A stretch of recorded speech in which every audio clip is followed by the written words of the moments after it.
All right, hey everybody. We are live today. We go live every Tuesday at 6:30 p.m. to do live trainings. And today's training is about um, how to ask for a spotter in the gym and what to tell them so that you get your best lift. So, this training was just very quickly inspired because I recently made a post about showing like how I ask for a spotter and why that's important in terms of like what you explain to them in terms of how you want them to spot you, because that is very important.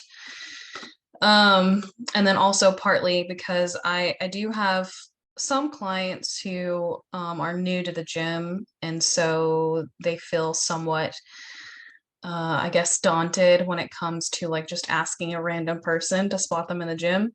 So we're gonna cover all of that, and I'm gonna dissuade your fears if you have fears regarding that and explain all of that to you. So, and I used to feel that way too whenever I first started going to the gym. Like I just felt awkward, like asking for someone to spot me in the gym. Um, just a second, let me let Heather into the Zoom.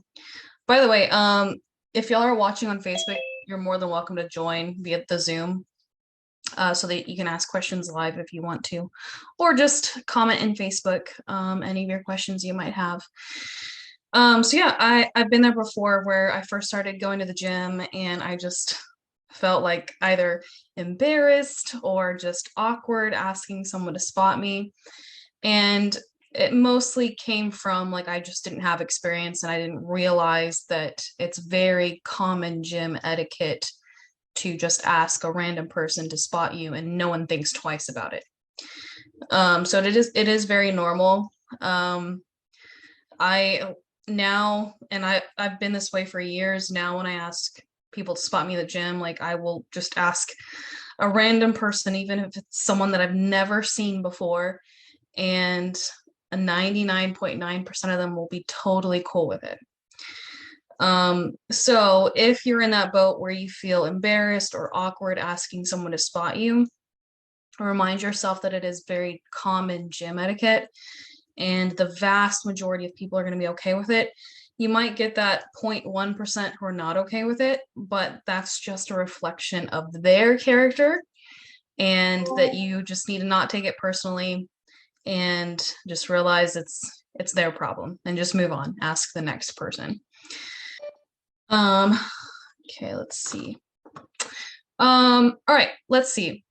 So, why should you ask for a spotter? Well, you can get better results with a spotter if you're doing like a really heavy compound lifts, like say squats, really heavy bench press, things that like that could be potentially dangerous if you were to fail, like not be able to squat the weight up after a couple of reps or not be able to bench press the weight off of you as you get fatigued. So it's helpful in having a spotter in the sense that it makes it safer.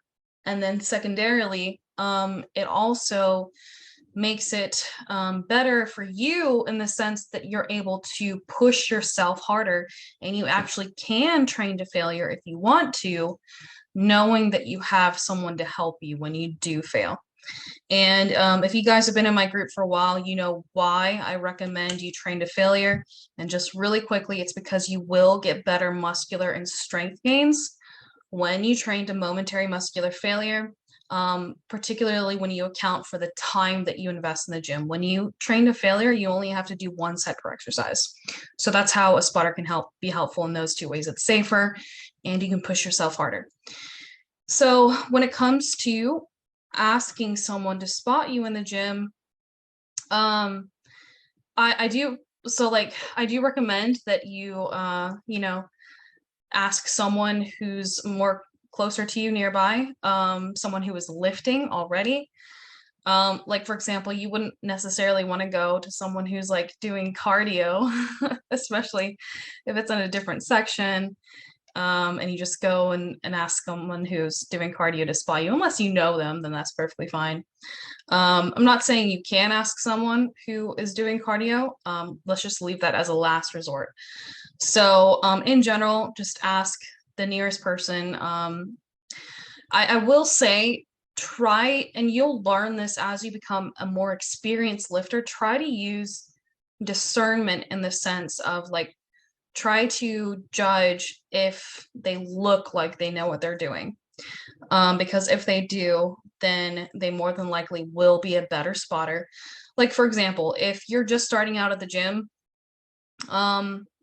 you know, you're probably not going to have the best technique, probably not going to have the best form, probably not going to have the best sense of like what is safe or effective. And so it wouldn't be very safe if you just asked another newbie to spot you.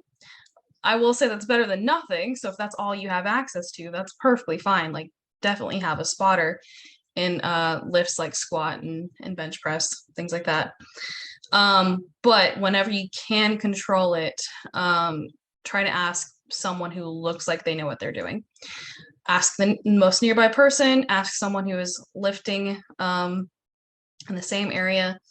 And then if there's literally no one else in the gym, just I would say your next option is to ask the staff to spot you, whether that's the front desk person or even another coach in the gym.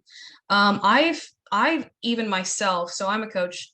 I even myself have, like, I've been in the gym, I've worked out, and I've even asked a fellow trainer to come and spot me, even though he was working with another client. The reason is because, you know, most people rest between their sets. And so a trainer doesn't necessarily need to like stand with the client while they're resting. Like, he can just come and spot me while that's happening. And of course, ask for permission if he or she is cool with that. But I'm just saying that it's okay. Like, it's okay etiquette in the gym to even ask for a trainer to spot you, even if they're working with another client. I would just be respectful and be like, hey, I know you're working, but if it's okay with you and your client, would you mind spotting me real quick? And that's all you have to say. They say yes or no, you just go from there. So let's see. And then after that, if there's literally no one else in the gym, then yes, maybe go ask someone who's doing cardio to spot you. If you really prioritize safety and pushing yourself to maximal intensity so that you can get better results with less work. And when I say less work, I mean less sets. Because if you train to failure, you only need to do one set per exercise. And if any of you guys are watching this and you're not familiar with what I'm talking about and those principles, let me know. And I will tag you in my training about how to get strong and lean, lifting only 2 times a week and only doing one set per exercise. Okay, so next up, so this one's really important, and I will say this one's the most important long term, because the more advanced you get in your lifting, the more precise your spotters need to be in terms of how they're lifting, not how, in terms of how they are spotting you. So, and this is what my video was about earlier today. So when you have a spotter, you want to explain to them how you want to be spotted, when you might want help, when you don't want help, and where you want to be spotted. So for example, so I'll just speak from personal experience. So I've been lifting for several years, and I can't tell you how many bad spotters I have had, not in the sense that they were dangerous, but in the sense that they prevented me from performing my set as effectively as possible. And what I mean by that is training to failure. So I train to failure. I do as many reps as I can until I literally cannot push or pull that weight anymore. And so I will explain to them, like, I used to say something like, hey, don't help me unless I need it. And for years, it didn't matter like how clear I was in saying that, like most of my spotters would help me when the weight started to slow down. It was still moving, or maybe it got stuck for a second, but I knew that I could push through it, and they helped me and I didn't need the help. And so that was incredibly frustrating for me, because I'm always, every time I work out, I'm always aiming for a new PR, whether that is more weight than I did last week or more reps than I did last week. And so when spotters interrupt your set like that and they help you unnecessarily, they are preventing you from training to failure and getting the best results in the shortest amount of time, or reaching a new PR, which as you get more intermediate or advanced level of lifting, if that happens to you, trust me, you will get extremely frustrated. So because that happened to me for so many years, I pretty much decided, like, I'm going to be as blunt and as clear as possible, to where it's practically impossible for these spotters to misunderstand what I mean. So now what I tell them is, I generally tell them like about how many reps I think I'm going to be able to get, just as a courtesy, so that they know that, like, so that they don't think that I'm going for 1 rep max when I'm actually going for like 6 to 8 reps, just to give them a general expectations of how many reps to expect out of me. And then, and this is key, what I will say after that is I say, do not help me unless I say the word help. And I always say that with a smile, but like I'm serious when I say that. And most spotters, like they get the idea of what I'm trying to say when I say it that way. So since I started saying that, like most of my spotters have been pretty good. I do get the occasional spotter who, even though I say that, they will help me when I don't need it. And if that happens, I normally shake my head and I say no, and then they back off. So that's really important. So that's important in terms of like what you should say to them so that you're able to push to maximal intensity and train to failure. So some other things that you might want to say is like, and these are just general things. I won't say that they are imperative for like you know, you pushing to maximal intensity, but they are helpful. It can be helpful language to use just so like people understand like what you want. So for example, like when I'm squatting, I feel like especially with men, they kind of get like fearful of like how, like where to spot a woman, or like how close to stand to her. So I just straight up say it. I'm like, you can stand really close to me. And you know, wherever you feel safest in terms of spotting me, whether that's at the bar or at the waist, I'm totally cool with it. Whatever you feel safest with. But I do want you to stand close to me, because I don't say this, but in my mind, like I care more about safety. And it's the gym. Like it's just, if you were in a powerlifting competition, your spotter, the one behind you, would be standing directly behind you and they would be squatting with you. So that's the safest way to do it. Okay, so another example of like explaining how you might want to be spotted. So let's say that you're doing a dumbbell bench press. So you're laying on the bench, you have dumbbells in your hand, and you're bench pressing like this. A lot of times during that particular exercise, spotters will ask, hey, do you want me to spot at your wrist or at your elbow? And that's just a personal preference thing in terms of where you want to be spotted. Sometimes if you spot at the wrist, it can make some people feel like they're going in versus up if they don't have, you know, a very skilled spotter. So that's just to give you another example of like explaining to your spotter what you want, what you feel safest with. Okay, so before I move on, does anybody have any questions on any of that? If you're on Zoom, go ahead and unmute yourself and ask if you have any questions.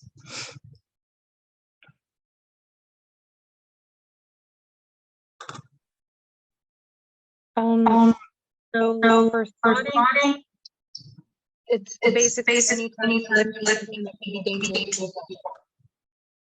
Hey, it was breaking up towards the end. Oh, what'd you say? So with the spotting, it would basically be any time that you're lifting something that could be dangerous if you drop it. Yeah, anything that if you failed would put you in a dangerous situation. So if you fail on squats, then you're either going to be stuck in the hole, which is when you're at the bottom of the squat, or you could like hurt your back or like fall forward or backwards, things like that. So yeah, you would want to spot on squats if you're training to failure or close to failure. Bench press, same thing. Like, you're laying on a bench and you have weight directly over you. If you fail, it's going to get stuck on your chest. So there's that. But like deadlift, I'd say you don't need a spotter because if you fail, you can just drop it on the ground. The only situation in which you'd want a spotter for a deadlift is if you have like a history of passing out, or like say you're going for 1 rep max, like powerlifting competitions. They will have a spotter for deadlift just in case people pass out. But if you're using a machine, and I do recommend using a lot of machines for muscle building purposes. So in general, I recommend some specific exercises for overall strength, like squats, deadlift, bench press, overhead press. But for a lot of my clients, I also, on top of that, also recommend to use a lot of machines. And the reason why is because depending on the type of machine you have, more than likely you're going to have more stability. And so you're going to remove that balancing aspect of it, which requires some skill, and skill does not add muscle mass or strength. So when you remove the skill-based component of a lift and you add more stability, you can lift more weight and you can target your muscle fibers better. So if you're using a machine, you don't need a spotter. So for example, let's say you're using a machine and you're doing bicep curls. Like if you can't get it, then all you have to do is like lower it back down to the starting position, which naturally should be in a position that doesn't overextend your elbow. It's just going to stop like right there and then you're good. And so it's safe. It's safe to train to failure. You don't need a spotter to protect you. Or say like you're on a machine, you're doing overhead press on a machine, like your starting position is more than likely going to be here. It's going to be on a stopper. And then if you fail, it's just going to come right back here and then you're good. So yeah, you don't need a spotter on machines. You would pretty much only ever really need a spotter for squats and bench press. So does that answer your question? Yeah, it did. Okay, awesome. Jacob, do you have any questions? No, I'm good. Okay, awesome. Oh, okay. So another example which you might want a spotter on, and this is an example of a machine that you might want a spotter on. So let's say a machine like leg press does not have a stopper that would stop the weight if you were to fail, that would stop the weight in a position, a natural body position that doesn't compromise your position. So I know a lot of leg press machines, they do not have an adjustable stopper in the middle that you can raise up or lower down according to your leg length. And instead they have like the little side levers that you pull, you rotate in or out to hook the weight. So in that scenario, yes, you would want a spotter, because if you were to fail on a leg press, and I'm talking leg press like the decline ones. So your head's here and your legs are going up this way and the weight moves back and forth like that. So in that case, if you're training to failure, then yes, ask for a spotter. Because if you were to reach failure in a leg press like that, that does not have an adjustable stopper in the middle, that weight is going to come, is basically, it's not going to crush you. Like it's not just going to keep going down to your face or whatever, but it's going to make your legs and your hips and your back curl up towards your chest, which can put a lot of strain on your vertebrae, and sciatic nerves, things like that. So in that scenario, I can actually show you guys an example if y'all want. Let me see. So leg press.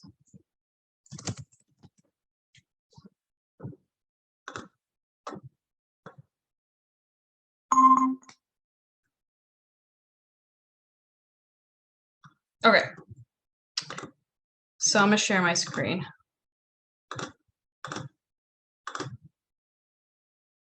Okay, can you guys see my screen?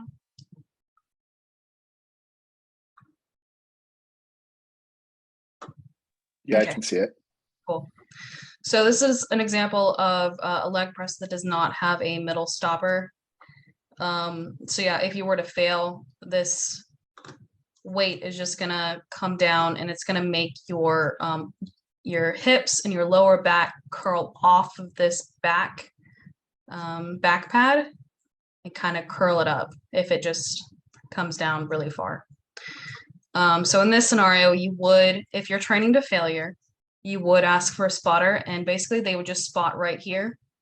And if you reach failure, they'll just push it back up to help you get it back up so that you can hook these things back into position.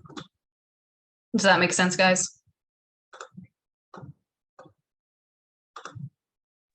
Yeah, that makes sense. Where would they stand though? Would they like straddle you, like stand over you to push it up, Oh. or behind? That would be awkward. Yeah, I'm I just mean, every time I'm like, where do they stand? if y'all are dating, sure. That's kind of Um, romantic. okay, so I'll show you. Let me share my screen again. Okay, so basically they would plant their feet here or on either side, it doesn't matter. So plant their feet on the side and they would be facing this, watching you. And then whenever you reach failure and can't push it up anymore, they would place their hands on here and push it up. So what they can do is they can place their hands on there when you're getting close to failure, as long as they are not assisting. So as long as they're not assisting, they can place their hands there earlier. But if they have a habit of assisting you when you don't need it, then just have them place their hands there when you do reach failure. And they can also like kind of crouch along with it, kind of like with squats. You know, the safest way to spot someone in squats is to squat with them directly behind them, like you'll see in powerlifting competitions. But I'd say that's not required. Just something to consider if you want to be extra safe. Okay, sounds good. Good questions. Let me check Facebook. See if y'all have any questions there. Chris says yes. Okay. She said that makes sense. Awesome. Well, cool, guys. If y'all don't have any other questions, I think I covered everything. So, yeah, real quick, what did you guys find most helpful? Definitely how to talk to people, because it is weird. Like, you know, like before I used to go to the gym with a friend, and like not everyone's schedule always lines up. So Yeah. Yeah, I totally understand. I've been there before. But when you realize that it is common gym etiquette, and if you remind yourself, like next time you feel that way, whenever you're going to ask someone to spot you, it can give you a little boost of confidence or reassurance to go ahead and ask them. It's kind of like, so have you lived in Texas all your life, Jacob? No, 10 years. I used to live near Pittsburgh. Okay. Well, you know how here in Texas, we like just random people passing each other, they will just say hi, even if it's a complete stranger. Yeah, that is true.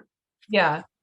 Whereas like if you go to England or like England or I don't know, where they like not as cordial that way. New York. Like imagine going to New York and saying hi to everybody you pass. Like people will look at you weird, or at least that's what I've heard. Yeah, Um, it's very much a northern thing. yeah.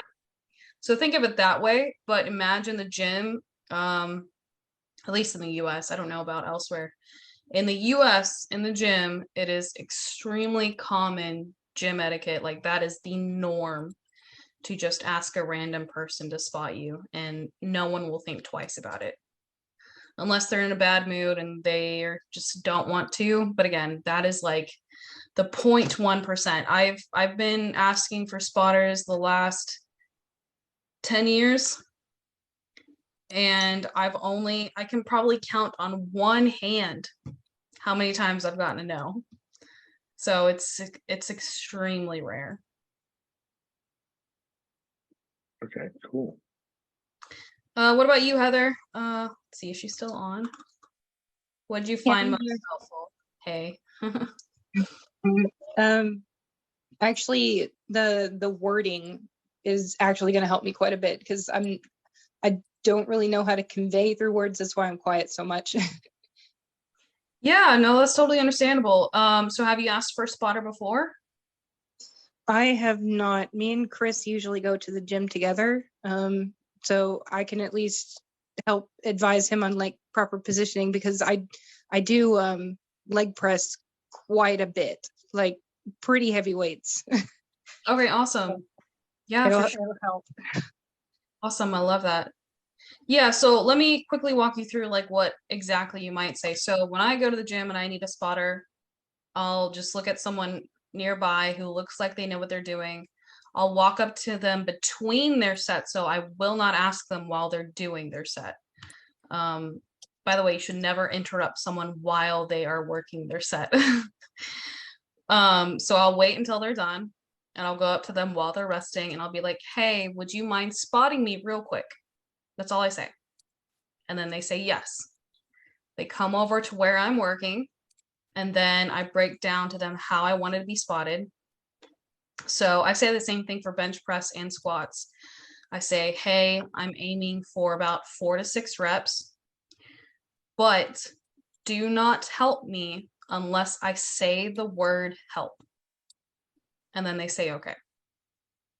And then you get in position to do your set, you do your set, and you're good. And then if they messed up something, like if they helped you when they didn't need help, I always say no when they do that. I say no and I shake my head no, like that. And then afterwards, it's up to you if you want to be like, hey, next time, like, don't help me unless I say the word help.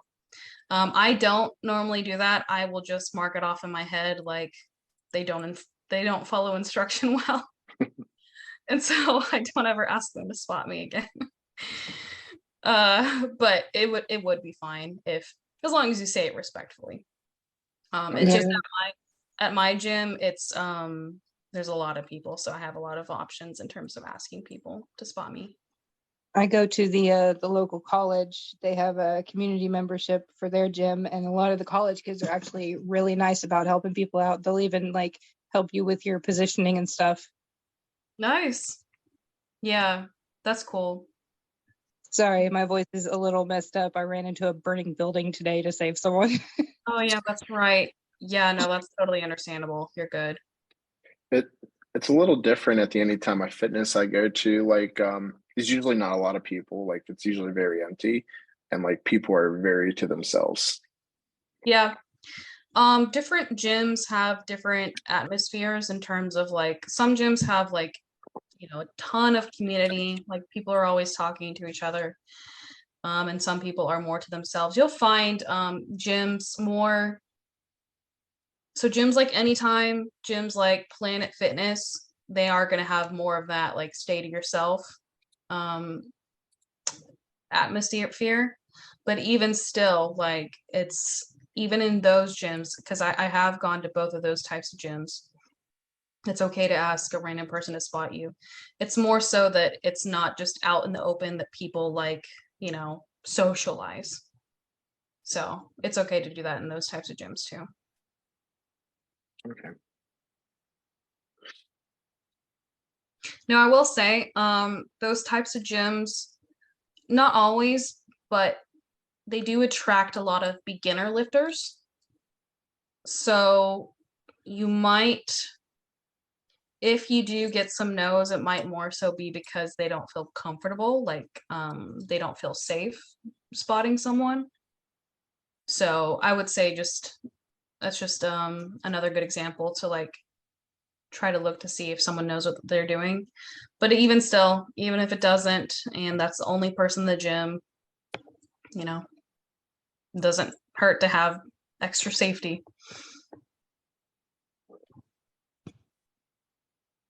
Cool. Any other questions, guys? No, I'm good. Okay. Awesome. Well, I will see you guys next week. Do a live training every Tuesday at 6:30 p.m. Central Time. And I will see y'all then. Bye, guys. All right. Have a good night. You too.